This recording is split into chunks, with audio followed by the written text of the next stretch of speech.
Chapter 121, First Day Encouragement and Woes.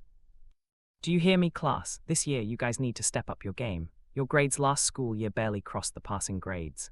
The Section F of the junior year homeroom teacher sighed in distress, expressing his dismay at this class. Since it was the first day of school, he didn't start his lesson but instead encouraged the students to do better this school year. Although this last section was hopeless, filled with a bunch of slow-witted students, the fire in the homeroom's teacher's eyes was just as bright as a wildfire. All he hoped was these students could feel his determination and do better this year. While the homeroom teacher encouraged everyone to the point, he looked a bit desperate. It was suspicious. Cosette glanced at Luke. What did he say earlier? She wondered, snapping her eyes as she looked at the teacher in the front. She was certain Luke said something earlier, and the look in his eyes told her it was something important. The reason, even though she wanted to focus on the teacher's dramatic encouragements, a part of her brain was wandering somewhere else. Apparently, Cosette wasn't the only one who was zoning out. The person on her left, Maxen, was also deep in thought. Is there a way to finish this year without violence involved? He wondered, assuming those troublemakers who had dragged him into the world of the delinquents were having a second chance in this school. Surely, this school is a lot more forgiving. A deep exhale slipped past Maxen's lips, feeling his head throb at the things that were going through his head. Even though he was confident they wouldn't be able to beat him, he didn't want to raise his fist just because they were picking on him again. Cosette specifically told him to be good and don't resort to violence. It was her one and only request. Maxen wanted to uphold that, and also to prove he was better than that. Still, he knew those people. Those bullies might be underaged, but they were already associated with dangerous gangs. They had dealt with illegal things, which made them all-powerful and such. Hanging out with them forced Maxen to pick up bad habits, such as drinking and smoking. I can't let them take an interest in her. Maxen glanced at Cosette and saw her staring at the homeroom teacher ahead. Is that even possible? He winced at the thought of Cosette. Even if Maxen would try his best for Cosette not to stand out, it was futile. Her face alone would attract anyone's attention. He might be biased regarding this, but in his eyes, there was no one who looked better than her. Damn it, he secretly ground his teeth, clicking his tongue, facing the window, not to mention that spoiled brat. Maxen was at his wit's end, trying to think of ways to deal with the horror of his past as silently as possible. After all, those people could go so low as to hurt women or the innocents. What made it worse was that they often act in groups. Fucking cowards, Maxen snapped his tongue in irritation once more, propping his jaw with his knuckles. Our homeroom teacher is literally begging us to do better. I sympathized with him for once, but I can only hope those guys will leave me alone. Deep down, Maxen knew that was an impossible wish. After all, he was in a situation with them and had witnessed something he shouldn't have. Not to mention, what Luke exhibited this morning was akin to inviting those guys' attention. Even though Luke's reasoning was cunning and smart, he would be in danger if they ganged up on him. They said school was the second home of the students, but for Maxen, used to be his second hell. Only last year did he see this place in a different light, and he wanted to keep it that way. Meanwhile, Luke wasn't in any better mental state. His eyes might have stayed on the homeroom teacher's figure, but his mind was drifting. But just like Maxen and Cosette, who were distracted by their own thoughts, Luke was still partially aware of their teacher's sentiments. That guy, he mentally clicked his tongue, shifting his thoughts about Maxen and those bullies he encountered on the stairs. Since Luke ran a background check on Maxen after their first meeting, Luke was aware of Maxen's background and school life. One particular detail that caught Luke's attention was that Maxen was considered a delinquent. However, Maxen didn't seem the type in his eyes. If anything, Maxen looked like the one who was getting bullied. Although Maxen was ballsy and had this arrogant attitude that would deter anyone from pitying him for getting bullied because he was stubborn and fights back, Luke was certain Maxen wouldn't exploit others for his own gain. If this was in the past, he would believe it just as easily as he did initially. But after getting to know Maxen, Luke had figured the guy has a pride much taller than him. Deal with them quickly, as if only I know, he will let those goons trapped in teens' bodies trample him if I didn't come. He knew Cosette always follow him like a shadow. Is he so naive for thinking their attention will remain on him? Luke's expression turned more sour the more he thought about Maxen and this bullshit called principles. He's stressing me out, and yet, he still has the nerve to bitch on me. I should just let him get bullied and hog cozy all for myself. Luke folded his arms under his chest, watching the homeroom teacher finish his sentiments grumpily. If he was a bit more heartless, he would rather befriend the bullies and bully Maxen together. However, Cosette would hate him for that. She already, Luke's thoughts trailed off, arching a brow. The side of his lips curled up into a cunning smirk as his eyes glinted, having this idea in his mind. He leaned back, looking past Cosette's figure to Maxen. For some odd reason, Maxen shuddered upon sensing someone's gaze on his back. When he looked back, his under eye twitched, seeing the wicked grin on Luke's face. The latter wiggled his brows playfully, making Maxen knit his brows. What is he planning now? Maxen wondered, scrunching his nose up in dismay. After giving me a problem to think about, that smile is creepy. Maxen shook his head and looked away while Luke set his glinting eyes ahead, smirking like a devil. All right, that's all for today. Study hard, please, the homeroom teacher huffed. They got his message across. However, when he glossed his eyes over his students' lazy faces, he nearly wept. He put his heart out there, but by the looks of it, nothing went past his class's head. Why were they all zoning out? This is over, he thought. They're a hopeless bunch. Don't worry, sir. I will surely carry this class and surpass the top student in Section A. Luke raised his head and grinned, giving their homeroom teacher some hope. Everyone looked in Luke's direction with awe and puzzlement, and that includes Cosette. Seeing the excited and confident grin on his face, Cosette smiled subtly. I guess he's fine now, she thought, looking back at the surprised teacher in the front. Her lips stretched from ear to ear. Although she had been distracted, she was able to grasp the unspoken reason their homeroom teacher was encouraging them to study well. Don't worry, Teacher Hong. We will surely study well and not embarrass you. Cosette backed up Luke's encouragement with a wide smile. I can't also keep disappointing my dad with my poor grades. Maxen glanced at the two of them and then at the teacher. Look at him as if he just met his saviors. Doesn't he have any sense of pride left? However, Maxen couldn't really blame the teacher. The students weren't aware of which school Cosette and Luke came from. However, the faculty members knew that these students came from the most prestigious academy in the country. It was already a surprise how a top student, such as Cosette, would fall into the last section. Now that I think about it, I understand if Luke fell on the last section. I heard he was barely doing well in that academy. Maxen glanced at Cosette's side profile, ignoring his other classmates, who also followed in encouraging their homeroom teacher, promising they would study hard. These students were drawn to the two of them. Cosette and Luke could even start a cult with so many students admiring them and following in their footsteps. It never crossed me before, but why did Cosette end up in the worst section? He wondered, keeping his eyes on Cosette, who was now smiling even brighter as the homeroom teacher felt revitalized with his students' determination to do their best. Is it because of me again? But how did she know that I'm in this class? A background check. Chapter 122, As a Healthy Young Man. The classes went by like how a normal first day in most schools. There were only a few teachers who started their lessons, but mostly. They were a quick note of what the lessons were for the following days. Time went by just like that, and before anyone could grasp the ticking of the clock, it was lunch break. Lunch box. Cosette flinched as soon as the school bell rang, indicating it was time for lunch. Someone in the class yelled, "Lunch box." She looked around and smiled, seeing that everyone had kept their tradition, established just last school year. The teacher, who has yet left the room, furrowed her brows, seeing that everyone was arranging their desk to make a large circle. It wasn't against the school rules for as long as they would arrange it back before the first class after lunch starts. Hence, the teacher left them without saying another word. Cozy Tilda, Amy giggled, bending over the table and looking past Faye to see Cosette. Did you prepare your lunch again? Cosette smiled and nodded, but Amy's brows furrowed seeing that Cosette wasn't bringing out her lunch. Aren't you going to eat? Asked Faye before Amy could raise the question. No, I will. As soon as those escaped Cosette's lips, a lunchbox appeared on her desk. Faye, Amy, and Sarah slowly looked up, blinking almost innocently at the sight of Maxen's poker face. As usual, Maxen's countenance was cold and distant, looking at the three without any sign of emotion. Yet, in his head, he was wondering why these three always take Cosette away from him. Maxen is now in charge of carrying our lunch boxes. Cosette clapped, snapping the three back to the current laps. When the three set their eyes on her, her lips stretched from ear to ear. He needs that to build his muscles. Oh, TSS, Maxen hissed, shaking his head as he went back to his seat.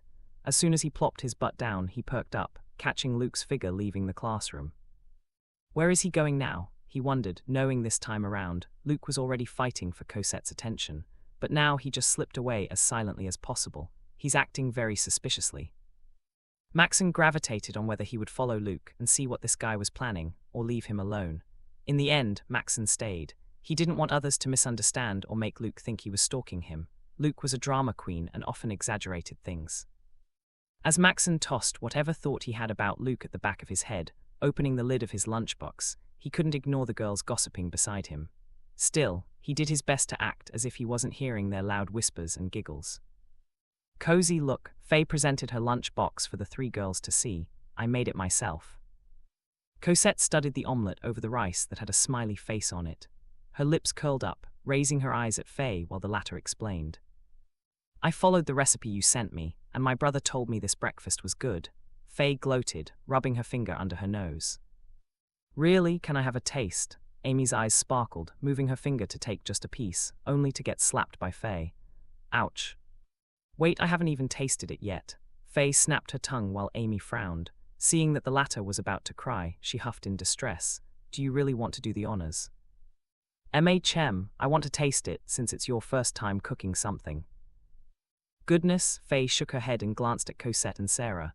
The two were smiling, watching how this would unfold. Fine.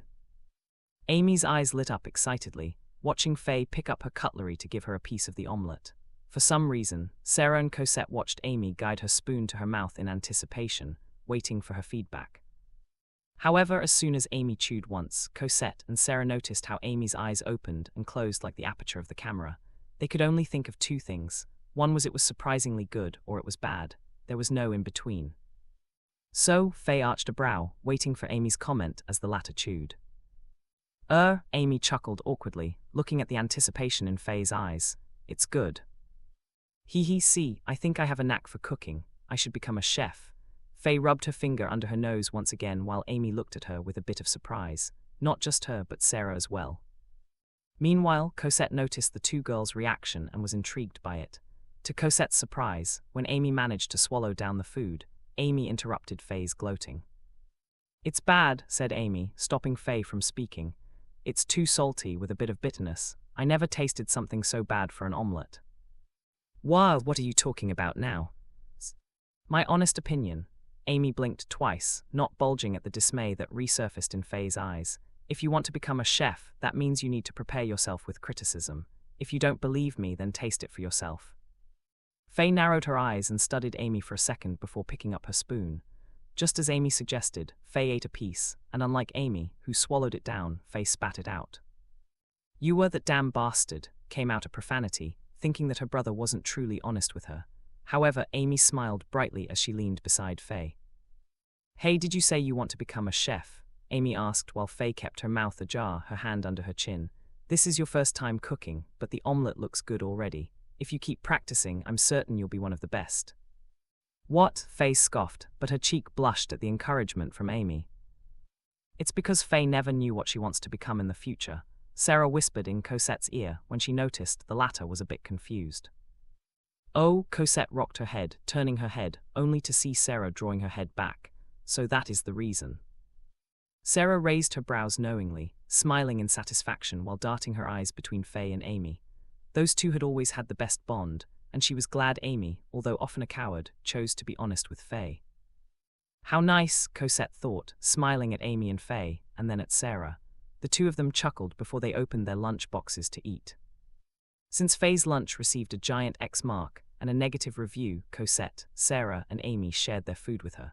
Although they used to talk online during the summer vacation, they never ran out of topics talking about what happened to them. As usual, Faye and Amy shared the most fascinating or the dumbest things that happened during the summer vacation. Cosette and Sarah listened attentively. When asked, Cosette vaguely summarized her busy summer break by saying she helped her dad with their family business. Sarah, on the other hand, didn't share much and used the card excuse. There isn't anything memorable that happened. All this time, Maxen wished they'd tone it down as he could hear everything they were saying. No matter how much he pretended not to hear, he couldn't. Instead, he felt like a creep eavesdropping on his girlfriend's conversations. Girlfriend, Maxen chewed slower, biting his inner lip. That one word and everything just felt tolerable, and thus he continued eating. By the way, Cozy, Cosette raised her brows when Faye lowered her voice and leaned closer to her. Are you sure that is Max? You know, I sort of feel offended now, Cosette muttered honestly, frowning. I won't deny that I was also surprised when I saw him the first time after my side hustle, but it's Max, no doubt. I mean, can a person grow that tall in just a few months? Faye mumbled, knowing Cosette wasn't that upset but simply being honest. That's what growing up with a brother is like. Sarah chuckled, garnering their attention. My little brother is like that too. One day he is like a child, and then, without realizing it, he was helping me reach things that I can't. It's unfair. I know, right? How can a guy just grow tall overnight? Cosette agreed, only to notice Faye and Amy looking at each other. What? I thought it was because he beat himself, Faye replied in a matter-of-fact tone. Beat himself? Cosette tilted her head to the side. Yes, this time Amy was the one who answered, leaning closer to them. As if on cue, Cosette and Sarah leaned forward as well as if what Amy was about to share was a top secret. They said guys at this age grow so tall because they're usually horny and Amy shook her fist to mimic something indecent. They masturbate. Maxen nearly choked on his own food as soon as he heard the girl's assumption. He definitely knew that wasn't the case, but as a healthy young man, he did have so much time for that. Chapter 123, Friends. Meanwhile, Luke stood in front of the school infirmary with a slight smile on his face. Smacking his lips, he slid the door open without even knocking. The very few people inside turned their heads to the door, only to frown upon seeing the familiar face standing by the door. Hello, Luke raised a hand. Closing the door behind him, he looked around to see if there was anyone inside the small infirmary, and fortunately there were only those three bullies. Win, Ya, and Emma inside. What the hell is this guy doing here? Win, the long-haired student, snorted. His eyes gleamed with malice, and he wasn't even concealing the fury in them. He's probably here to make fun of Ya, said Imrai with a sneer. Ha, Ya, who was now with an arm cast, laughed in ridicule. Unlike the two, Ya, who was kicked off of the stairs, peered at Luke with murderous intent. I'll kill you later. Whoa, whoa, Luke raised his hands in surrender, blinking with misplaced innocence plastered across his face. I know we started on the wrong foot, but I'm here so we can start over again. Ha, this fucker thinks we're fucking born yesterday, ha, Win snorted, standing up ever so slowly while balling his hand into a fist. Since we're in the infirmary, it should be better if you are here for a reason. Luke smiled, shutting Win when he raised a plastic bag filled with snacks. Peace offering. Or do you think you can bribe? Emma, who just stood up, couldn't finish his sentence when Luke threw the plastic bag full of snacks he bought from the canteen. He caught it on instinct while Luke shoved his hands inside his pockets. Let's be friends, Luke offered, walking towards the bed where Ya was reclining. He stopped on the side of the bed, unfazed that he was now at arm's length from Win and Emma. Ya was visibly upset by Luke's arrogant air. However, he held it in. He had been a delinquent since young and was raised in a violent neighborhood. Thus, he could read people, and he could tell this pretty boy was one of those who fell on the psycho part. After all, Luke kicked him down the stairs without batting an eye. Ya saw the lack of remorse in Luke's eyes when he raised his foot, and while he was falling. It wouldn't be surprising if Luke would stab him if he said so. Do you think we're dumb? Ya scoffed, keeping his calm, but his voice reeked of sarcasm. I know you're pretty smart, that's why I am here. I wouldn't be here if I know you think with your fist. Luke's lips stretched from ear to ear until the corner of his eyes creased. That's my peace offering since I've thought long and hard about it. I think you guys are pretty cool, unlike that damn Maxen. After siding with him, you're switching sides now. Or do you think we can trust someone who changes sides faster than a switch? Imrai barked through his gritted teeth, yet kept the snacks in his arms. Luke rocked his head. I did side with him because I thought we're friends. However, I stood up for him, but he didn't say any word of thanks. Instead, he made me look nosy. So rude. Ha, Win let out a dry laugh. That's because you're nosy. Well, I am pretty much, but only to those I consider my friends, Luke agreed without a second hesitation. But well, it was obvious he doesn't see me as one. That's why I was very upset about it. So I remember how you two held yourself back to help your friend. Luke darted with eyes between Win and Emma and smiled. I think that is pretty awesome. Ha, is this guy crazy?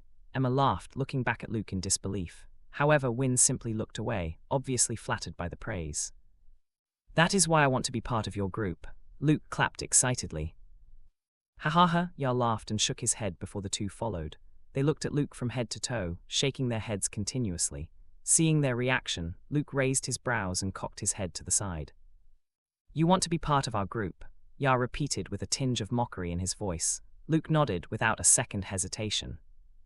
Look at this guy. Ya adjusted his seat, leaning back against the headboard of the bed. Do you think what we do is as simple as skipping classes to go and play some arcades?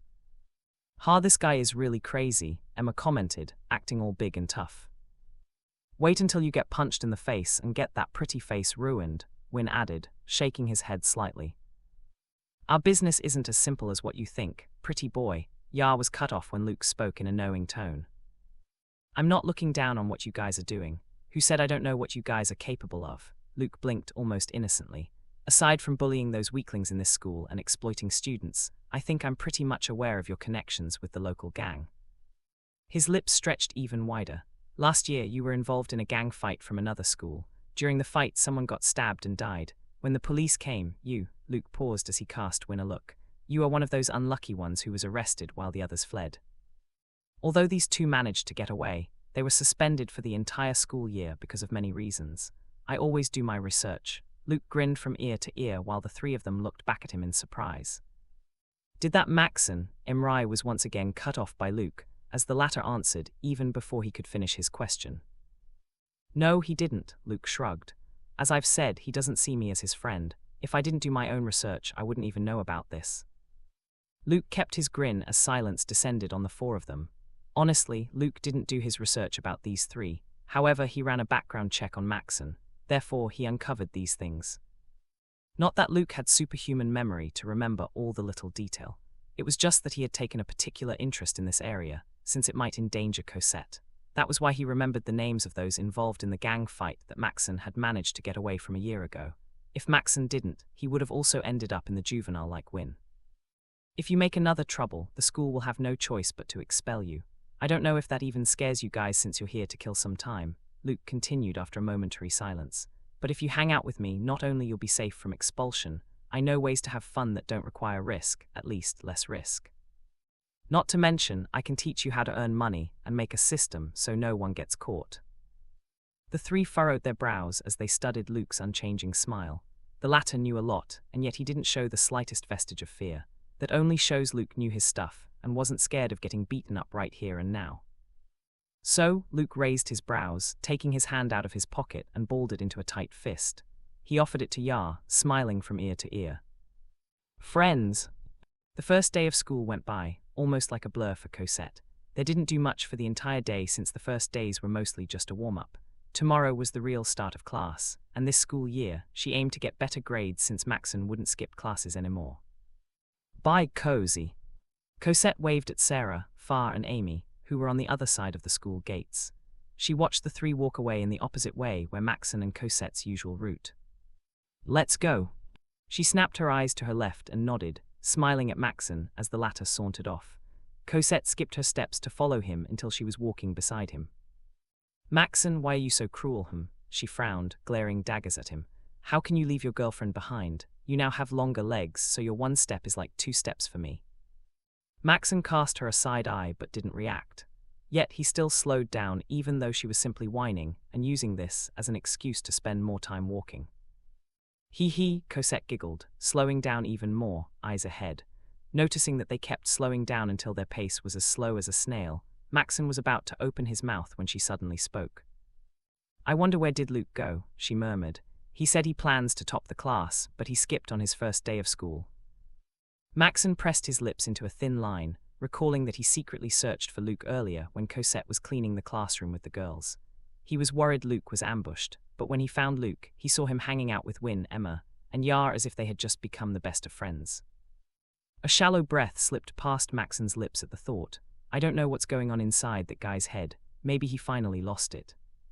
He'll be fine, compared to his inner thoughts, Maxen reassured her calmly.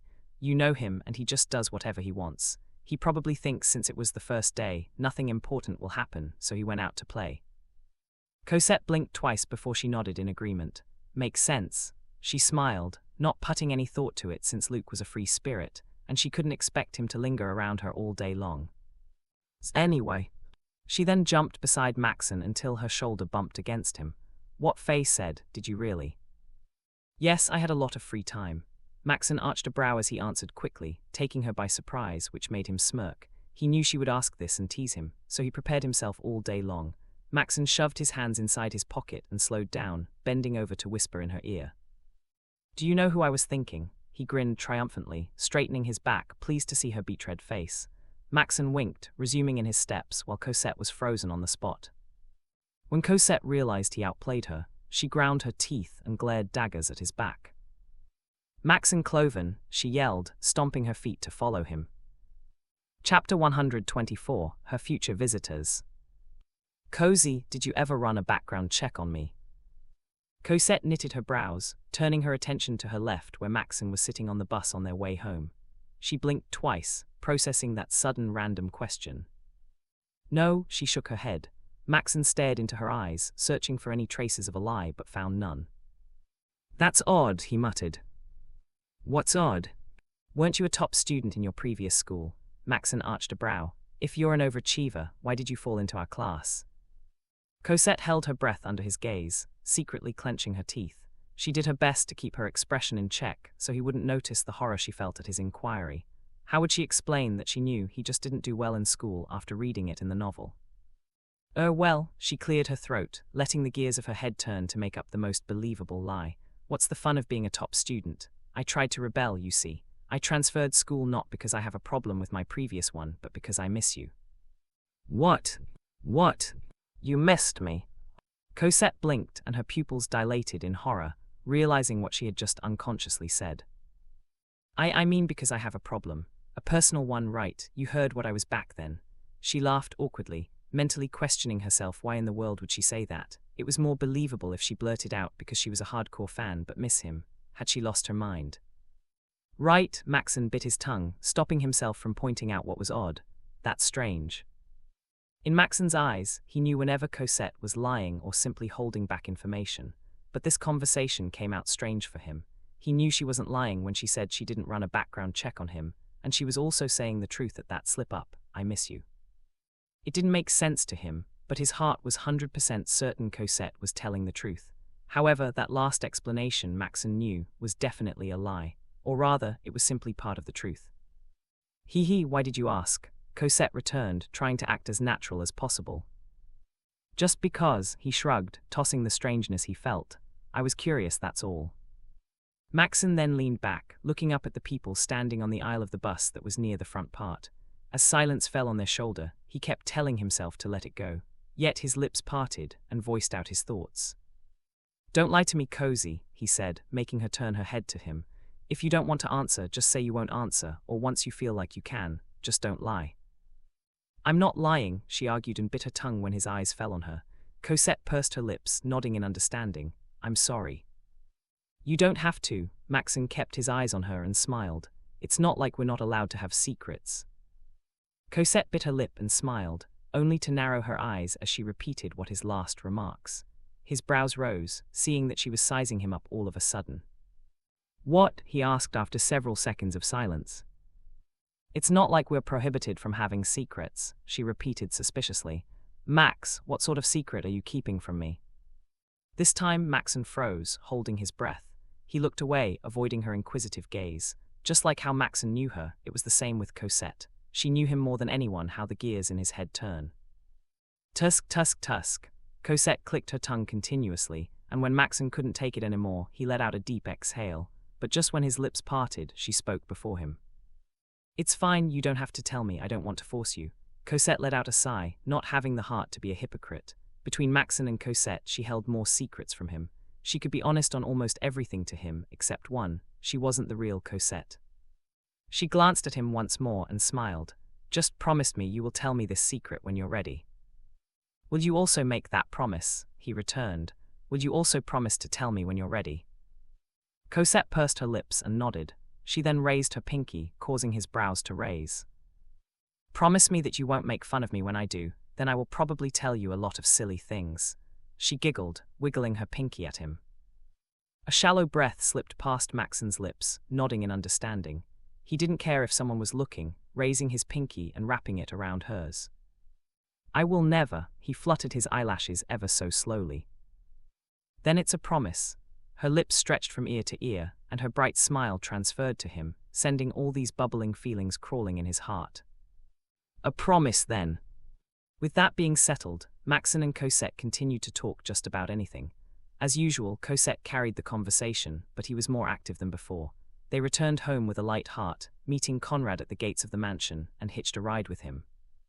As usual, Cosette shared her first day at school, and both Conrad and Maxen listened. For the two of them, she was just like a burst of sunshine who could make any bad day good. "By the way, Cozy," Conrad spoke just as Maxen left the car, and was Cosette's turn to exit the car. She looked back at her father, tilting her head while waiting for him to continue whatever he was about to say. "Mom and Dad called this morning and they said they will return from abroad." He broke the news to her, watching her reaction, but nothing. Cosette's eyes were just blank, as if she didn't hear him properly. "Grandma and Grandpa," she repeated, and Conrad nodded. "Oh, is that so?" Conrad remained silent at her short response, which he had expected. Conrad didn't press on the matter and simply informed Cosette her grandparents were simply fixing some papers before flying back to the country. Since then, Cosette had been oddly silent. She tried not to look affected, but Maxen and Conrad would notice the slightest change in her tone and the look in her eyes. But despite that, they chose to pretend they didn't notice, to avoid making her feel uncomfortable during dinner. After the dinner, Cosette excused herself politely and went straight to her room. Once she finished showering and threw her body on her soft bed, she couldn't help but think about the real Cosette's parents. "In the novel, now that I think about it, there were too few details about the villainess," she mumbled while staring at the ceiling. "There's no proper ending about her, and the only backstory we got was her breakup engagement with her first love." Cosette pursed her lips, thinking about the real Cosette's grandparents. For some reason, this gave her this mixed emotion. After all, Cosette was raised by her loving grandparents and even worked hard to provide for her expensive medical needs. Being stuck in this novel world, gaining friends, a father and a love interest were all a blessing she was thankful for, but grandparents, Cosette didn't know what to feel. "I really miss them," she mumbled, thinking about her real grandparents. Her eyes heat up with the thought of them. "I don't want to replace them." Cosette rolled to her side and hugged a pillow. She buried the lower part of her face into it, eyes flickering with bitterness. How would she act in front of them?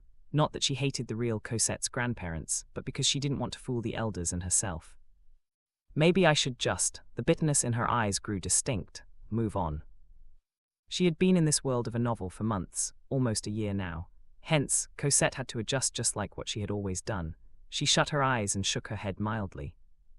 "I shouldn't worry about that for now," she told herself, more like encouraging herself. "It's not like they will arrive here tomorrow. Papa said they will still fix some papers before flying back in here. I have time." Cosette kept encouraging herself while keeping her eyes shut until she had fallen into a deep slumber. Silence reigned in her room, allowing the tick of the clock to resonate across the four corners of the room. As the night fell deeper, with Conrad having a drink in his study, while Maxen tossing and catching a ball while lying on the bed, Cosette was pulled into another long dream of the real Cosette. This time, however, it would instill dread in Cosette's heart. Chapter 125. Are you happy? "Hello there, gorgeous." Cosette smiled as Maxen bent over to plant a kiss on her cheek before walking over to the chair across from her. His brows rose as soon as he plopped down, extending his arms on the table on the edge of the table. Excitement filled his eyes as if he had a good day, while the twinkle in her eyes was just as soft and elegant as usual. "You seem to be in a great mood, Mr. Devilsin," she pointed out, making the corner of his lips stretch even wider. "You asked me for a date, so obviously it made me happy." He looked around and chuckled. "Even booked the entire restaurant, how fancy." "Don't lie, I keep track of you," Cosette chuckled with her lips closed, "and you're welcome." "I'm not lying, you keep track of what I do, but not what truly happens in the scene. It was fucking hell."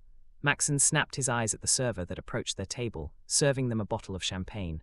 I see someone is rather in a good mood." He set eyes back to her, chuckling teasingly. "Is there a merry occasion to pop champagne about?" "Who said it was a happy occasion?" Cosette arched a brow and mouthed, "Thank you," to the server before the latter left. "I'm sad, Mr. Devilsin." "You're sad," Maxen studied the smile on her face, unable to detect to back up her claims. "You're the happiest, saddest person I've seen." He leaned forward with his arms against the table. "Tell me your sob story, baby. I'm all ears," and had stored quite a few tears for this day. "Well," Cosette picked up the glass of champagne and raised it. "No sob story, just pure sadness." "Welcome to my world," he chuckled, picking up the glass of champagne right next to him. With a grin, he raised the glass over the table. "Cheers to being sad together." Cheers, Cosette clinked glasses with him, winking at him before taking a sip. It had been a while since the two of them had shared dinner with just the two of them. Cosette had been busy since doing business with Asher Quinn, and Maxen, he was busy with things that were surely not legal. Yet despite the separation and rare exchange of messages, they felt like they just resumed where they left off the last time they were together. Nothing changed. He would humor her and she would humor him back.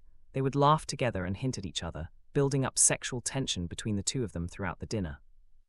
Hence, the second they entered Maxen's car, they were already hungrily kissing each other. Unfortunately, he came all by himself. Thus, he had to drive instead of undressing her in the back seat. So where are we going? Cosette was leaning back on the front passenger seat, eyes on the driver's seat. I don't know, honestly. If I don't see any decent hotel in here, I'll take you somewhere secluded. He kept his eyes on the road. Why, scared now? The lights from the cars on the highway would flash on his face every once in a while, granting her the chance to see his beguiling beauty. You have the face of a devil, she commented out of nowhere, watching the corner of his lips curl up into a cunning smirk. Keeping the tension now, are we? He cast her a quick look, extending his hand on her thigh. He brushed her leg with his thumb, keeping his eyes on the road. Do you think we will be in an accident if I pleasure you while driving? Maybe, she chuckled, gazing down at the hand that was touching her leg. Or maybe not, I don't think I even care right now. Maxen arched a brow and cast her another look. What's with that tone? Are you dying now? I was long dead inside, Mr. Devilsin. Cosette reached for his hand, and much to his surprise, she slipped her fingers in between the gaps of his fingers. She smiled subtly, holding his hand as if they were lovers. Maxen saw her smile when he cast her a side eye, and he took advantage of the darkness to smile in satisfaction. He wrapped his fingers around her hand, allowing her to hold him, which surprisingly they had never done in the past. Their bodies were no stranger to another. They had seen each other's naked glory, touched each other, and kissed every part of each other's bodies. Funny thing, though, they never held hands. At least they never held hands while not fucking.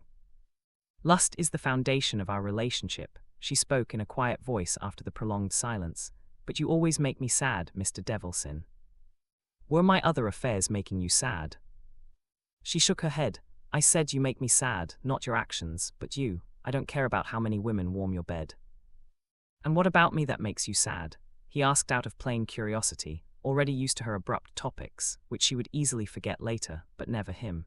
He had always thought about everything she would say because he was always listening and paying attention to her. You, she shrugged, raising their hands to her lips. You were too used to pain that you ignore your happiness. That's bold of you to think I wasn't happy. He laughed shortly. Not because I live in a much cruel world where I lose people every fucking day and put a hole in people's heads doesn't mean I was sad. So are you saying you are happy with this life? This time he remained silent for a very long time, but did not think about an answer. Maxen already knew the answer even before she could ask. However, he stayed quiet because the person who was asking was none other than Cosette. I feel nothing, he answered after a long time. This life is the kind of life that sucks out any damn emotion a man has. It'll suck you dry until you feel nothing. People think the underground is filled with crazy people. It was, but they were wrong to think it was the majority. Maxen paused and squeezed her hand mildly. The underground isn't just filled with greedy crooks who weren't scared of a bullet. It was filled with empty shells. Therefore, they weren't scared of death. Once you're in, there's no way out. It'll suck you dry and empty your soul, he added under his breath. Am I sad, angry, happy? Those are the questions that never matter because we can never escape even if we want to. We just keep going on and on until someone gets lucky and pulls the trigger to blow our heads. Maxen stopped at the red light and faced her squarely. He reached for her hand again, getting it to the side of his lips to plant a kiss on the back of her hand whilst keeping his eyes on her. But if you ask me if I am happy right now, right this second, well, perhaps I am. I don't know happiness, I was never exposed to that. But the feeling I feel right now is the kind of drug I'd take any time of the day. He chuckled, almost cringing at his own sentiments, but they were facts. Being with her was akin to a drug that would give him a different kind of high. He was addicted.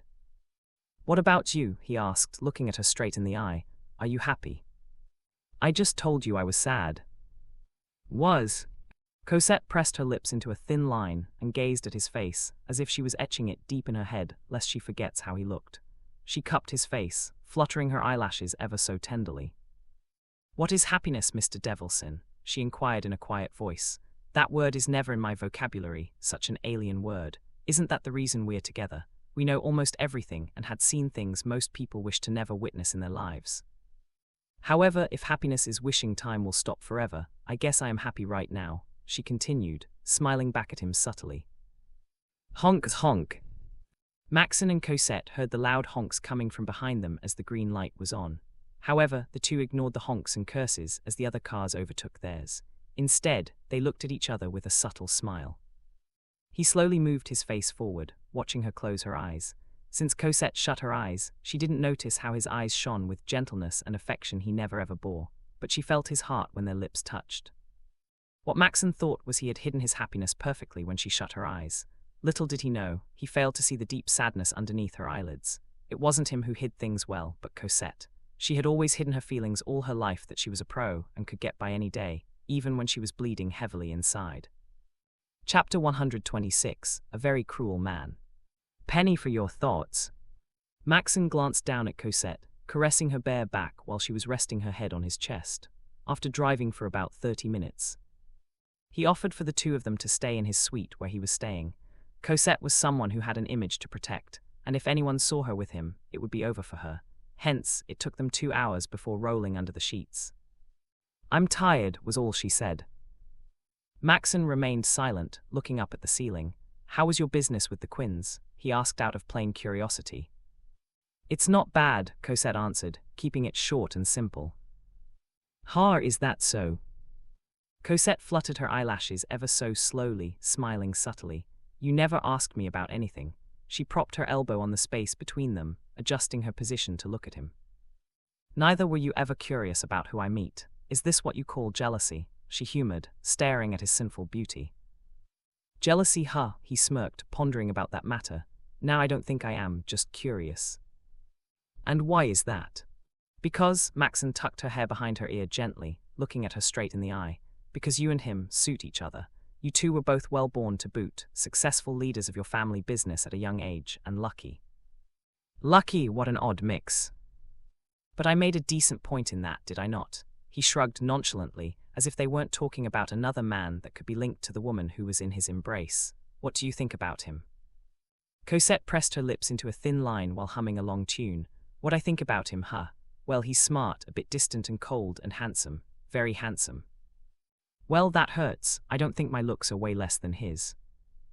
You look way more handsome, don't worry. She winked at him, giggling, before resting the side of her head on his chest once again. Mr. Asher Quinn is an overall interesting man. No wonder people used to compare him to me, or what it seemed it was actually the other way around. Maxen rocked his head in understanding, listening to her voice. He should feel angry since she was talking about another man, but he wasn't. If anything, the feeling in his heart was bitterness. Because at the end of the day, Cosette would need to marry, and Maxen was aware it wasn't him who would stand at the altar with her.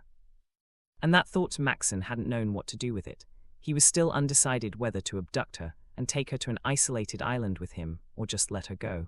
Perhaps become a third party too, if she wanted him around. It was not like he had some conscience left. Any talks regarding marriage? He blurted out, biting his tongue. No. Why not? The elders of both parties are slacking, I see. Cosette chuckled and shook her head. You're hurting my feelings, Mr. Devilsin. I am trying to be supportive here. You're doing more damage. How can you push me to another man when I am literally naked while lying beside you? She humored without looking at him, smiling, yet her eyes were empty. It was almost like she wanted to cry, but she didn't know how. I'm just curious, Cosette. Maxen breathed out, pausing for an entire minute. So I can estimate how many times I can still fuck you. Is all you can think of is your dick's welfare? Yes, my dick takes care of me very much. I hate you, she rolled her eyes and shook her head. But no one's getting married. I don't like arranged marriages. That sounds like you. Also, he already has someone special. Cosette smiled subtly, as if recalling a memory that only she could remember. She's beautiful, fun, and has a captivating smile. They might get married. Maxen remained silent, feeling slightly glad to hear that. However, for some reason, there was a part of him that wouldn't allow him to feel that certain positivity in it. You're beautiful, fun, have an alluring smile, and a sexy mind and body, he argued in a quiet voice. I have a sexy mind and body, sure, but you forgot to add I had a cold heart, Mr. Devilsin. Well, true, your heart is so cold it's impossible to break it. I always shiver whenever you leave without looking back. They both chuckled at his response. Maxen lowered his head and planted a kiss on top of her head. Do you like him? I just told you. You told me he already has another woman. However, you never told me what you feel about him. You make me sad, she whispered, smiling bitterly. Cosette didn't answer his question for a long time, keeping her head on his chest. Do I like Asher Quinn? What a stupid question to ask Maxen, she thought, mentally shaking her head. You know me more than anyone, and for sure you know the answer. Seriously, he is already punishing me by pushing me to another man just because we both know we will never work out. No, I don't, sadly, he isn't my type. Cosette snapped her eyes and looked up at him. I like someone else. Oh, he arched a brow. He's handsome, sinfully handsome. He had a very broad shoulder and a muscular arm. Every time he embraces me, I feel safe. Each moment I'm with him, nothing matters. I forget everything and I don't think about anything, not the mess I'm in or other people's mess. She planted her hand on his tattered chest, resting her chin on her knuckles, eyes on him. Although he's a mess himself, he somehow makes things better for me. However, he's a cruel man, she continued solemnly, lowering her eyes as her smile lines faded slightly. Very cruel. Maxen let out a shallow breath. Let's end this. See how cruel he is. She looked up at him and chuckled. No, Mr. Devilsin, I don't want to. You do not have a say in it. He pinched her cheek mildly. Let's break up and end this shit. I hate you. If you hate me so much, stop clinging to me. Maxen narrowed his eyes and tapped her arms, signaling her to let him go. Chapter 127, Bonus Chapter What If? If you hate me so much, stop clinging to me. Maxen narrowed his eyes and tapped Cosette's arms, signaling her to let him go. Cosette grinned and wrapped her leg around his leg. I hate you so much, and I know the feeling is mutual. Therefore, sticking around is better. I won't give you your happy ending. Maxen chuckled before he mustered his energy, flipping their position until he was hovering over her.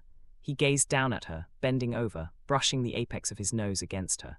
But before he could claim her lips for the next round of passion, Cosette spoke. What do you think will happen if we met earlier? Maxen knitted his brows as he drew his head back slightly at her question. You think I can't be with you because apparently you're one of the police's top criminals that should be locked in prison. But what if we met earlier? Ha, a chuckle slipped past his lips, grinning from ear to ear. Not just earlier, but maybe 10 years from now. Maybe you can change things, but I doubt I'd even meet you. Our lives are like heaven and hell, and if not for the fact I had the money to burn in that club where we met, I doubt we'd even meet in this lifetime. But what if? Cosette pushed his chest away to stop him from kissing her. What do you mean, what if? What if by some dumb luck or the sort we met 10 years prior to this day before you became Maxen Devilsin?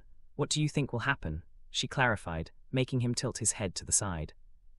This was probably the first time Cosette pressed on a subject. Hence, he remained silent and thought about it. In the end, Maxen shrugged. I don't know, Cosette Blac. He leaned down, looking her straight in the eye. But what I do know is that if I met you 10 years ago, I'll probably do the right thing. She chuckled. How are you sure you will? I just know, he chuckled briefly. I have a feeling you could have changed my heart if you met me that early. Cosette pressed her lips and smiled, thinking otherwise. In her head, it was Maxen who would change her life, not the other way around. After all, the only time she felt genuinely happy was when he came into her life. Assuming he was already in her life 10 years ago, it sounded fun. She couldn't help but think if they met earlier, would they still end up miserable as they were now, borrowing just a couple of hours to be happy, and knowing how fleeting those hours were, but they got to live with it. Not to mention, no matter how sincere the budding feeling in their hearts was, they had to accept they would never be together. At least not like those couples she would usually watch from a distance. How nice, she thought, if she and Maxen were also like that. It would be very nice if they could also go out like other couples, hold hands, and go to places without the fear that someone had him in a scope. That's enough chit-chat, shall we have fun now? His voice snapped her back to the current lapse, making her smile, before sealing her lips with a kiss. Just one more time, she whispered in her head. Just one more time. Cosette closed her eyes. Basking in the warmth of his body and indulging in the taste of his mouth. His kisses were soft and gentle, but at the same time they were painful. Not literally, but her heart was in pain each time her heart beat for a happy reason, which was him. However, she ignored the pain. Just like what she kept chanting in her head, Cosette allowed herself to get lost in his pleasure, love, and desire, eventually finding beauty in this unspeakable pain that had been killing her since this morning. As usual, after Maxen and Cosette finished their second round, they rested and talked. It was like a routine, but there weren't any deep talks anymore, just the casual talk. And then they went on to another round when they rested well, repeating the cycle until they couldn't do it anymore and eventually fell asleep. However, Cosette simply had her eyes closed. When she felt his breaths grow heavy, she slowly opened her eyes. She was using his arm as her pillow, with his other arm wrapped around her waist securely. Cosette looked at his sleeping face in silence. This time, however, she didn't find the need to conceal the sadness and helplessness in her eyes. She carefully raised her hand and caressed his lean cheek, biting her quivering lips while holding her breath. "What should I do, Max?" she asked inwardly, her eyes seeking help. "Why didn't you live your life correctly? Now you just worry me." The corner of her eyes grew red and watery, but for the obvious reason, she didn't shed a tear. No matter how much she simply wanted to cry and scream, she couldn't. She wasn't used to that, and that was killing her. "What should I do now?" she whispered, hoping he would wake up right now and answer her lest he was simply pretending. However, she knew Maxen, and even though he would sleep with his one eye open, he would only wake up when danger entered his vicinity. Maybe Cosette was asking these questions with impossible answers right now because she knew he wouldn't wake up. After all, it wasn't like he could do anything about it. She couldn't fix this problem even with all the money she got, so how could she ask him for help? It would only devastate him. "Maxen Devilsin," she called in her mind, smiling subtly. "I am dying, Max, but that doesn't scare me. What scares me is that I might forget you." Cosette smiled bitterly, recalling her time in the hospital this morning, and receiving the news about her several health issues which include cancer, a tumor in the brain, and dementia. Chapter 128, The Guilt She Had Carried Till Death. Cosette gasped as she sat upright, clutching her chest as she caught up to her breathing. Her eyes shook, and just like the previous night, her dream would wake her up. Tears filled her eyes. She had lost count of how many times she found herself waking up in the middle of the night or before sunrise. The dreams were different, but whenever she woke up, it was the same for her. Cosette would sweat buckets, tears would fill her eyes, and her heart was in pain for no damn reason. Whenever she tried to recall what sort of dream she had, her brain wouldn't respond. But tonight was different. Yes, she was still sweating buckets, and tears flooded her eyes. However, she wasn't trying to recall the dream anymore. She was trying to forget it. "Maxen," her lips quivered as her breathing suspended until her neck turned taut. "You did it all for me." Her face contorted as her mouth fell open, in disbelief at the dreams. No, memories she had forgotten. Cosette covered her mouth to muffle her cry. A tear rolled down her cheek when she closed her eyes. "Mia, Asher, Luke," she whispered in between her ragged breathing. "You ruined them and yourself for me." Cosette pounded her chest, hoping to shift the pain. However, it was futile. The pain in her heart, the guilt, the fear, and the regret was slowly consuming her. "I remember everything now," came out another muffled voice. "I remember now." Cosette cried in silence to vent the pain in her heart, but it wasn't enough. She breathed in deeply, but instead she felt like her lungs were constricting at each breath. It was suffocating. Without thinking twice, Cosette crawled out of the bed desperately. She tripped over the bed, landing with a thud. She winced, but still forced herself to stand up. Wearing nothing but her pajamas, Cosette dragged her feet out of her room. Her steps started slow, almost dragging her feet until she was sprinting. And for some dumb reason, as soon as she reached the garden, the sky clapped as if to congratulate her in the most scornful way. Raindrops started falling with Cosette right in the middle of the garden. Another clap of thunder echoed, making the raindrops fall faster and heavier. "No," she whispered, shaking her head, water pattering over her shoulders. "No."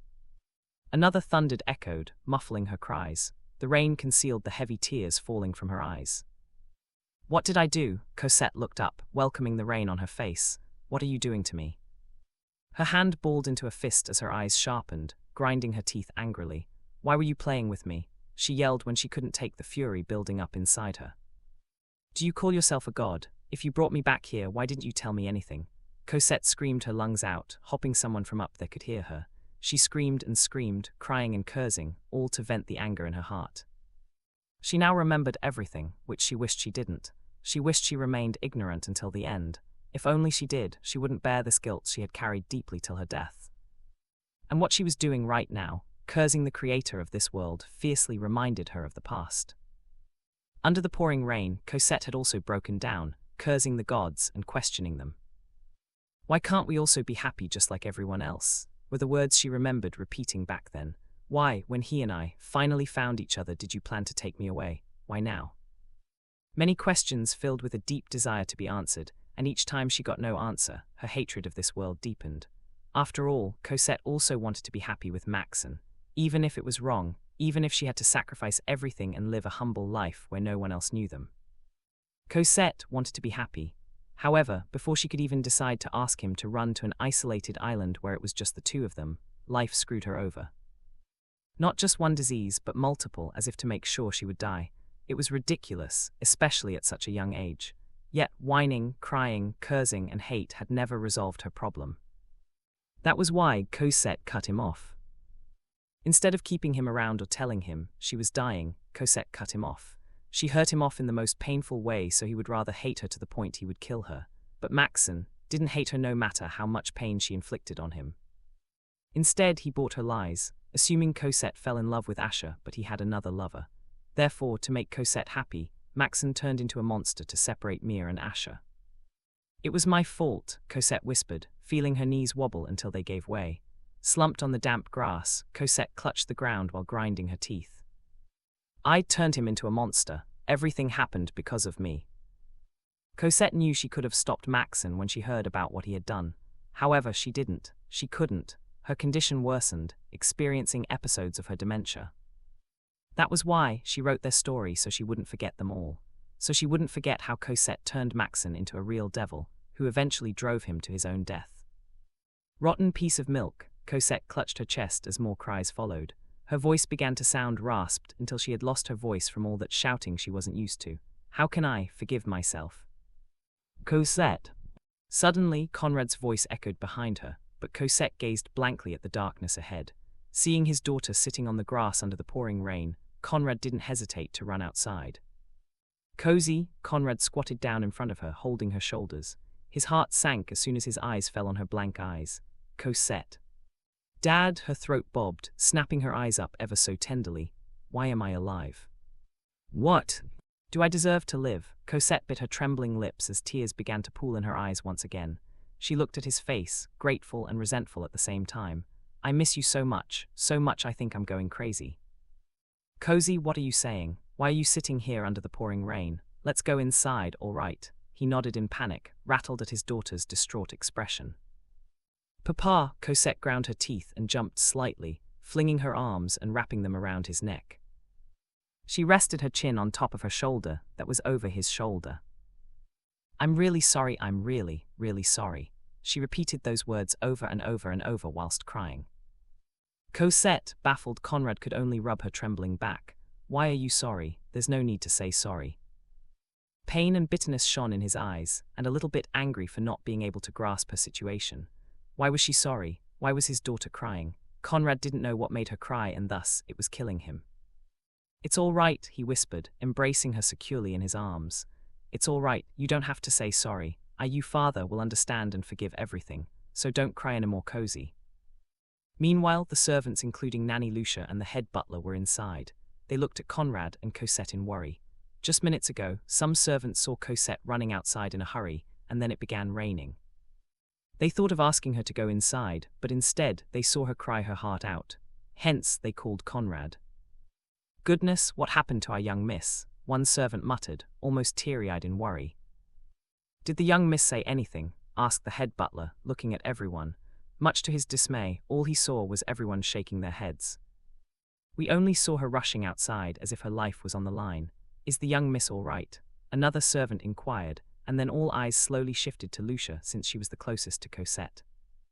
Young miss, Lucia called under her breath, clutching her hand closer to her chest. Did someone hurt you?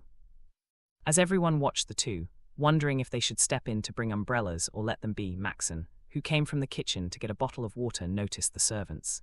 His brows furrowed, seeing that everyone was flocking to the entrance of the garden.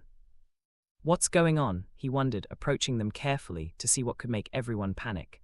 Thanks to his tall stature, Maxen could see through the transparent glass sliding door. Cozy, his already knitted brows creased even more before his pupils dilated. There outside were Cosette and Conrad. What, Butler George, what happened? Maxen asked, raising his voice to get the butler's attention. When George looked in his direction, he lowered his head slightly. We still don't know, Sir Maxen. All we know is that the young miss rushed outside and had been crying since. What? Maxen breathed out sharply, setting his eyes on the garden. Why was she crying? He couldn't see Cosette's face as her back was facing their direction, but the worry in Conrad's eyes was enough to tell everything. Cosette was in deep pain, and Conrad couldn't understand the reason. Chapter 129. Everyone's wondering what happened. When the rain stopped, the servants hurriedly rushed outside, bringing towels for Cosette and Conrad to prevent them from catching a cold. Conrad assisted Cosette carefully, treating her as fragile as porcelain. As they walked inside, Cosette took a momentary pause. Her gaze slowly shifted to where Maxen was standing, making the latter raise his brows in worry. However, Cosette said nothing and simply looked at him before resuming in her steps. Seriously, Maxen closed his eyes, remembering the strange look in Cosette's eyes just moments ago. After all that ruckus, he returned to his room. Now all he could do was lie flat on his back with his arm over his forehead, wondering what happened to Cosette. Why does she look so devastated? He wondered. His eyes cracked open ever so slowly after a minute of silence. Was it because of her grandparents? But why? I thought she would be happy since she was crying and kept saying she missed them. No matter how hard Maxen thought about it, he couldn't just think of anything else that could devastate her. Cosette never showed anything, and even if she was stressed, she would certainly voice it out. I'm so worried about her. While Maxen was grumbling about what could have happened to Cosette, the girl he was worried about sat on the chair in her room. Lucia had hurriedly prepared her new clothes to change, while Conrad stayed with her. Cozy, worry filled Conrad's eyes as he looked at his daughter wrapped in a towel. If there's something wrong, you can always tell me. Just tell me what happened. Cosette lowered her eyes and kept quiet, increasing the worry in her father's heart. But before Conrad could reassure her, she spoke. I missed you, she whispered, clutching the damp towel on her lap. I missed you so much, and I'm so grateful that you're my father. Cozy. Cosette raised her head to look at Conrad in the eye. The side of her lips curled up, and relief pooled in her soft, watery eyes. She raised a hand, touching Conrad's cheek. I'm so grateful, Papa, she repeated under her breath, her voice almost cracking. I'm so grateful. Am I shameless to feel this way? Cosette, Conrad breathed out, cupping her face. Was being grateful a sin? He bit his lips to stop them from trembling. Forgive me if I had been busy and cannot focus on you. Did you feel lonely? His throat bobbed, unable to discern how to react in a situation like this. Conrad had always kept himself together, and wouldn't budge no matter what storm would come his way. However, seeing her as if she had her entire world crumbled broke his heart. If he could only take away whatever affliction she was feeling right at this moment, he would volunteer to take it. Papa is sorry. He extended his arm and took her into his embrace, patting her back gently. I'm sorry if I made you sad. I know how you had always sought time to spend with him. Cosette, I apologize. Conrad apologized for neglecting her and for being hard on her, making her cry on his shoulder. She wanted to tell him there was no need to apologize, that she was crying because of a completely different reason, but she couldn't. All Cosette could do was cry until she was hiccuping.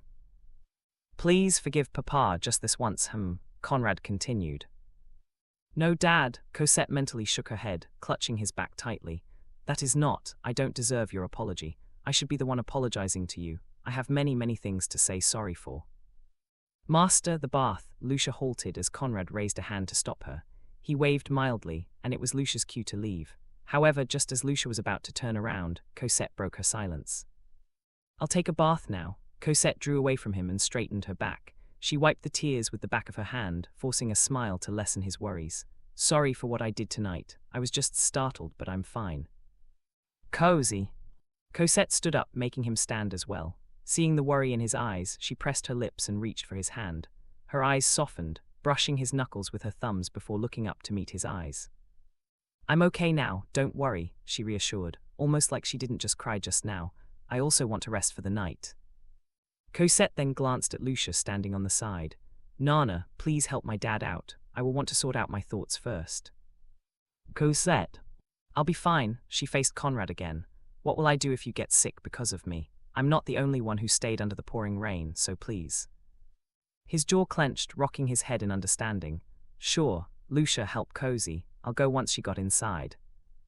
Young Miss Lucia hurriedly approached the father-daughter. She bowed at Conrad slightly, then faced Cosette whilst holding the young Miss's arm. Let's go. Cosette held Conrad's gaze for a while before snapping her eyes ever so tenderly. She forced a short smile and then followed Lucia to the bathroom. As the two walked away, Conrad let out a deep exhale. He stared at his daughters back worriedly until the door shut behind them. "Cosette," he whispered, eyes full of bitterness and worry. Just now he felt like he wasn't talking to his daughter. Or rather, the way Cosette talked, the look in her eyes, her expression, and just the air around her felt like the Cosette he used to know. Although there were traces of that happy-go-lucky Cosette, he couldn't help but feel that distinct difference. Not that it made any difference, since she would always be his daughter, but it worried him. "What happened?" he wondered under his breath. "Does this have something to do with your grandparents?" Conrad couldn't tell for sure what forced Cosette to the edge. Whatever it was, he was determined to make her feel better. Chapter 130, bonus chapter: The True Intention of Her Heart. When Cosette and Lucia entered the bathroom, her nanny didn't waste time helping her have a quick shower and prepared her change of clothes. Lucia also prepared tea and medicines to prevent her from having a cold, but throughout all that, Cosette was silent. "Young miss," Lucia called worriedly when she couldn't take Cosette's silence anymore. She looked at Cosette through the vanity mirror as she dried the young miss' hair, standing behind Cosette, hands on the towel over the latter's head. "You can always tell me if there's something wrong," Lucia offered gently. "If there's something that's bothering you, my ears are always open." Cosette smiled bitterly, raising her swollen eyes at her. "Nana." "Yes, young miss." "I'm really glad to see you." Cosette held Lucia's hand, turning on her seat to face Lucia while still sitting down. "Thank you for always taking care of me." "Young miss," the worry in Lucia's heart heightened. "Why are you suddenly bringing that up? It makes me worry about you more." Cosette chuckled. "Don't worry, I'm not dying." "Young miss." "Nana," Cosette squeezed Lucia's hand and slowly stood. "I just want to appreciate you for doing your best raising a brat like me."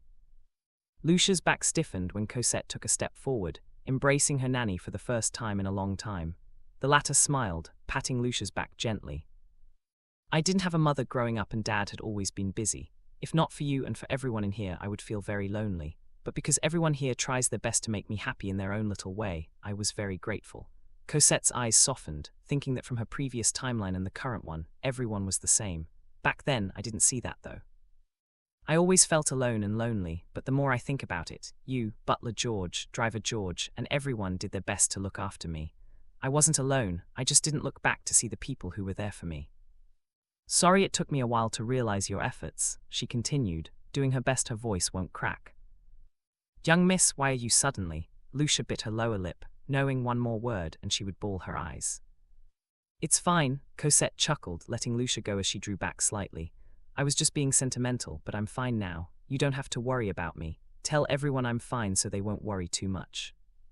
"But, I'm not asking you to cover up for me," Cosette explained. "I'm telling you the truth. I'll go rest for now so you don't have to worry him." Lucia looked at Cosette worriedly, but in the end, she nodded. "All right." With that being said, Cosette sat down on the chair while Lucia continued to dry the young miss's hair.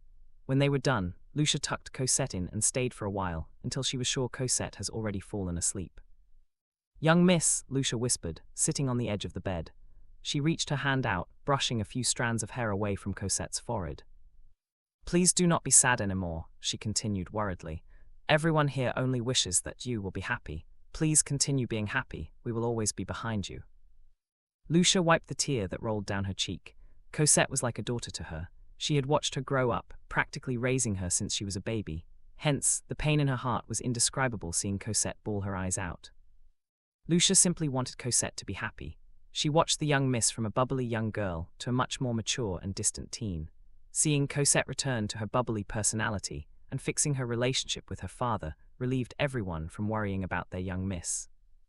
With that being said, every servant also knew Cosette just as much as Conrad knew his daughter. And just after interacting with her, Lucia was certain Cosette was acting strange. Not the bad kind of strange, but more like the Cosette of a few months ago, and the young miss everyone was used to colliding into one. "Please rest well," Lucia sighed, tossing the idea at the back of her mind.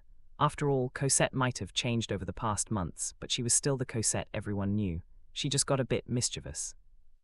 Lucia made sure the blanket was properly covering Cosette's body before she left. When she was by the door, she looked back once more and smiled subtly. However, she didn't say anything anymore as she closed the door behind her. Little did Lucia know, The second she closed the door, Cosette opened her eyes ever so slowly. She glanced at the shut door before staring at the ceiling. "What was I doing?" she mumbled, letting out a deep exhale. "I'm worrying everyone." Cosette closed her swollen eyes to rest them for a bit. She didn't move in her position for a while, but when she reopened her eyes, Cosette assisted herself to sit upright.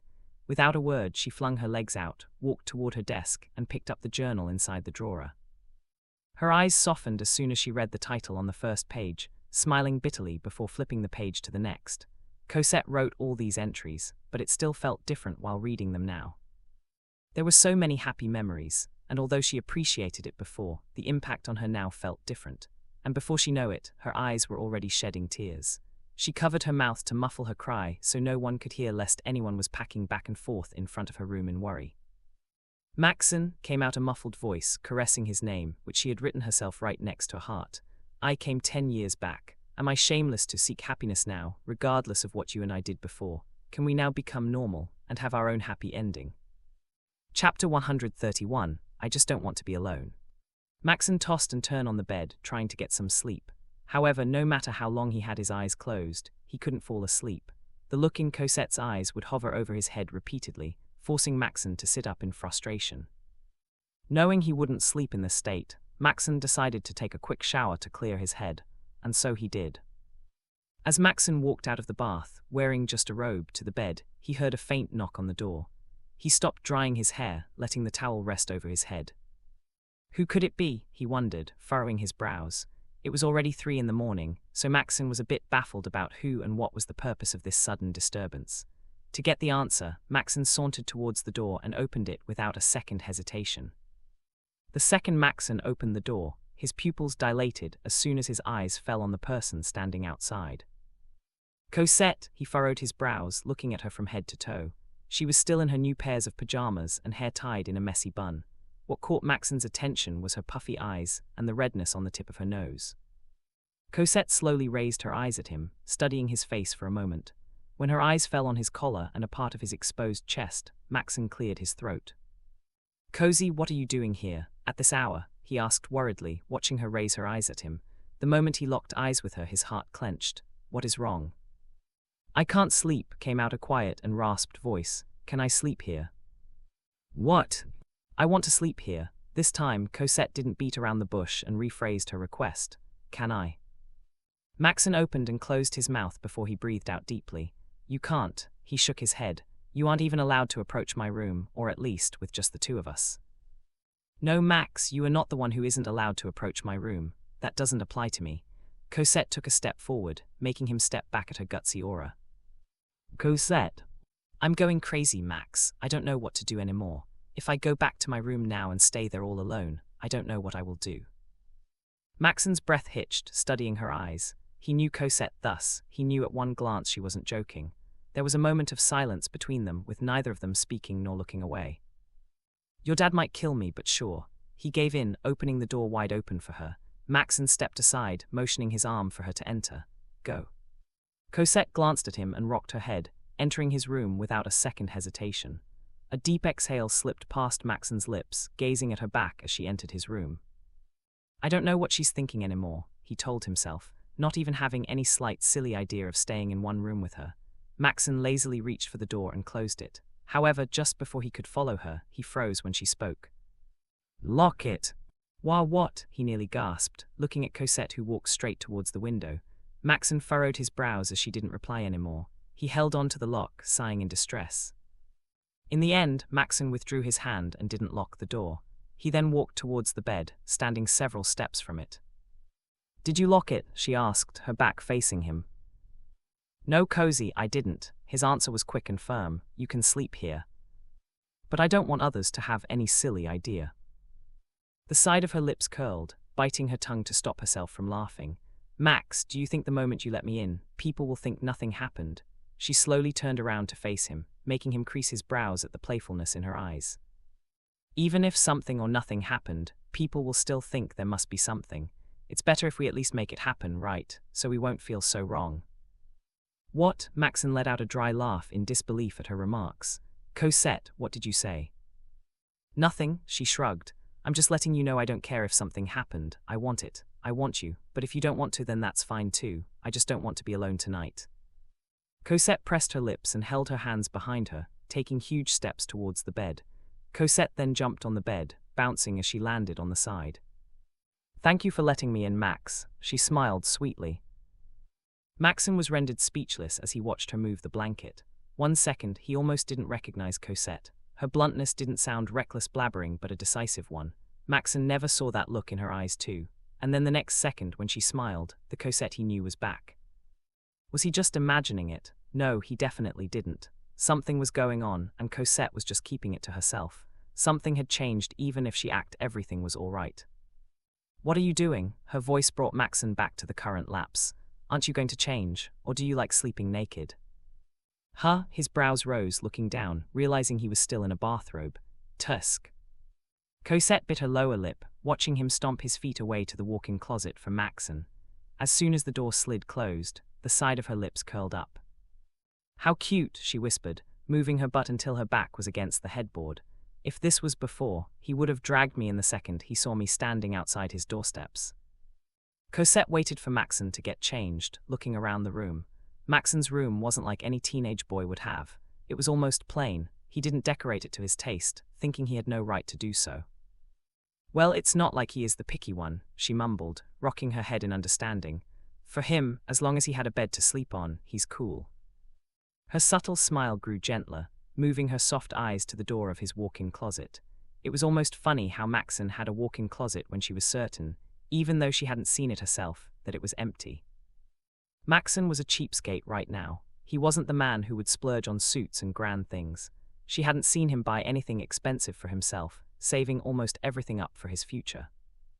I missed him, she whispered. That Maxen, I missed him. As soon as the last syllables of her words fell from her lips, the door she was staring at slid open. Her lips stretched wider, catching Maxen wearing a sweater and sweatpants. His eyes instantly locked with her as he closed the door behind him. You sleep there, I'm going to sleep on the... Maxen looked around, only to regret the head butler's and Cosette's suggestion to decorate his room lest he would have visitors. I'll sleep on the floor. It's not like there's a problem sleeping on the floor, he told himself.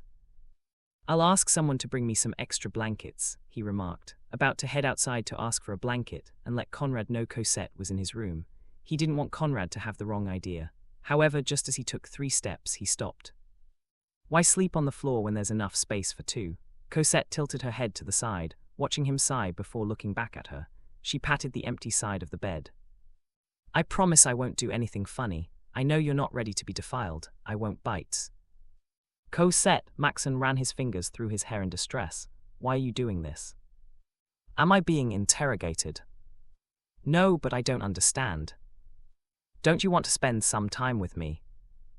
Maxen ground his teeth, packing back and forth before he dropped his hand. He then walked towards the bed, sitting on the edge of the mattress, eyes fixed on her. It's not about whether I want to spend some time with you or want you out. Cozy, you know how sensitive we have been in sleeping together. Did I make you angry to torture me like this? Maxen Cloven, I already said I don't mind if something happened between us. What is it you do not understand with the words I said? I want it. I want you. But it's also fine if you don't want it to happen since I understand you respect my dad, and you do not want to get caught up in the heat of the moment. Cosette's breathing shook, reaching her hand to him. I just want you to hold me, Max, just for tonight. I don't want to sleep alone. Is that too much to ask? Maxen's heart clenched at seeing the layers of emotions slowly peel away in her eyes, revealing the deep sadness and desperation in them. He huffed faintly, holding her hand with his thumb. Fine, again Maxen gave in, but this time it wasn't because she asked. He agreed because he wanted to console her.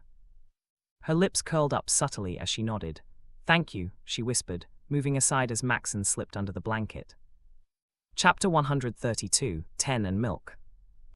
Won't you ask me what happened? Cosette broke the prolonged silence, lying flat on her back with Maxen beside her. Both of them kept their eyes on the ceiling. The room was warmly lit to help them fall asleep. Should I? Maxen returned under his breath. Will you tell me? Cosette blinked ever so tenderly. I dreamed about the novel I was reading. Is that novel? Not that one you saw, she chuckled weakly. It's another one. What about it? It's about a beautiful lady. She's a celebrity, beautiful, talented, and warm. Amid a crisis that involved matters of the heart, she met this guy. They clicked the first time they met, and their meetings grew frequent as if fate wanted them to be together. Eventually, they fell in love. Cosette smiled subtly. It was a good story. Then why are you crying about it? Because of the villain in their story. Maxen cast her a sidelong glance, only to see her keep her gaze at the ceiling. The villain, let's call him Rotten, 10 for short. What about him? Well, he did all sorts of bad things. How bad? Anything you deem terrible. He was the worst. He kills without conscience, ordered a group of men to violate the poor lady, and pushed her to the brink of insanity to break the story's leads apart. In the end, he died a terrible death. He deserved it, then. He did what he did was unforgivable. Why do you feel bad for him? He asked out of plain curiosity, staring at the ceiling. Those kinds of characters are meant to die anyway. Cosette bit her inner lower lip. Because he did it, not because he felt any affection or attraction towards the female lead. 10 did it for someone else, believing she will be happy. Let's call her Milk. Let me guess, this person, this Milk likes the male lead. He chuckled weakly. She doesn't. 10 misunderstood her. What? 10 is someone who wouldn't make this world a better place if he lives. However, for Milk, he's her happiness. Milk loved him very much. Even if it was wrong to love a felon like him and it's impossible for the two of them to be together happily, she loved him, Cosette explained, trying her best to keep her voice from cracking. Why is it impossible for them together? It's a romance book, they could just run away. Milk was dying. This time Maxen turned his head to look at her side profile. His lips curled down, seeing the liquid forming in the corner of her eyes, but her tears didn't fall. Milk is a selfish woman. She kept her condition from him for as long as she could, cherishing every moment with him, lying to him with a smile, and then left him. Cosette breathed out heavily. She left 10, telling him all sorts of harsh things, knowing full well her words cut his heart like a knife. 10 loved her, so he let her go even when he was selfish himself, she continued. They cut all their communications, only for him to see her months later. Milk didn't know at that time that 10 had attended the same event, watching her from a distance while she stared at the leads of the story. 10 thought Milk was sad because she fell in love with the male lead. He misunderstood why she had to drink that night to wash down the pain in her heart. He had the worst timing ever. Cosette chuckled bitterly. Under the influence of alcohol, Milk spewed all sorts of nonsense just to chase him away.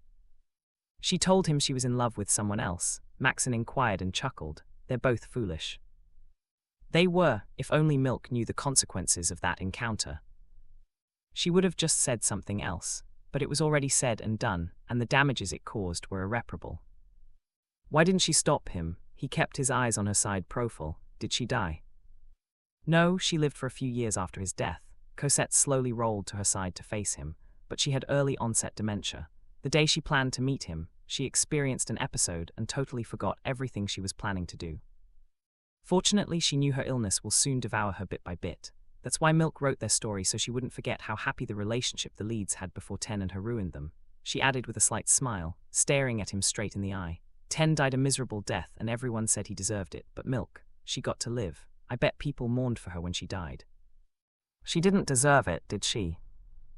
Cosette lowered her eyes. Innocent people died because of her. 10 wouldn't wreak havoc, taking innocent lives if not for Milk. But she was punished. She had a disease. Why was her punishment came way before the crime? She replied bitterly. Either way, I feel very sorry for them, especially for 10 and those in the story.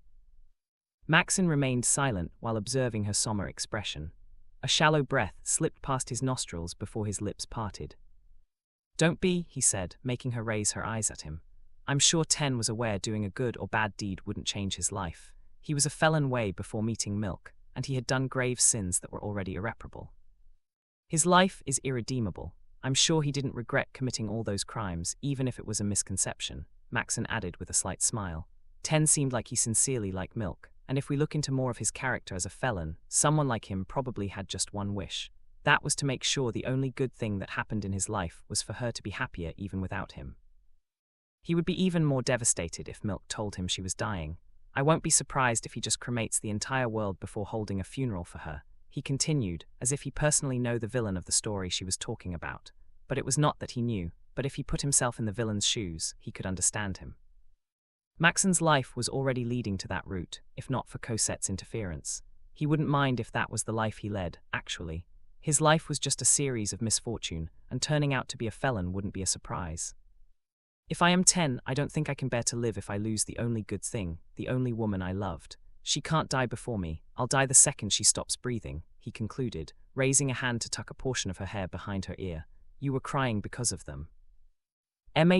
She hummed, smiling subtly at him. They were tragic lovers. Maxen pressed his lips into a thin line, pondering about what could console her. Well, maybe pray that they will meet in hell. Maybe they'll get their happy ending then. Cosette chuckled at his reply. It was strange, especially for the hell part. Well, there's this fanfiction. She smacked her lips and grinned. They are having a story of their own. Really? What? A story of how they both turned into kick-ass criminals? No, she shook her head, raising her hand to hold his hand between them. Milk returned 10 years prior, thinking she was inside the story she had been reading while in the hospital, carrying her childlike mind because of her dementia. And she plans to change Ten's life. Her lips stretched wider. Milk had been and will always be selfish. Of course she feels bad for what happened, but all she cares about was her own love story. Nothing has happened yet since the story between the original leads hadn't started, but I'm following it and looking forward to a satisfying ending. It's like a healing journey. His eyes softened, seeing the luster in her eyes. Just moments ago, Cosette looked depressed, but the more she stared at him, the more her eyes grew clear and her smile stretched wider. I don't know what's going on in her head, but it seemed she had come to terms with whatever troubling her. Maxen secretly sighed in relief. His eyes then fell on their hands between them as they lay on their sides, facing each other. Maxen, Cosette called, snapping him back to the current lapse. He hummed, looking back at her. Cosette's smile grew into a grin, and without a second hesitation, she tossed her body to him. She flung her arms around him, resting a leg over his leg, and squeezing her body to him. How cute, she teased, grinning mischievously as she looked up at him. Why do you always stiffen when I catch you off guard? Cosette. Good night, Cosette perked her head up, stealing a kiss on his lips with a giggle. I want to sleep like this, so comfy, Tilda. Maxen's mouth opened and closed, rendered speechless by her shameless actions.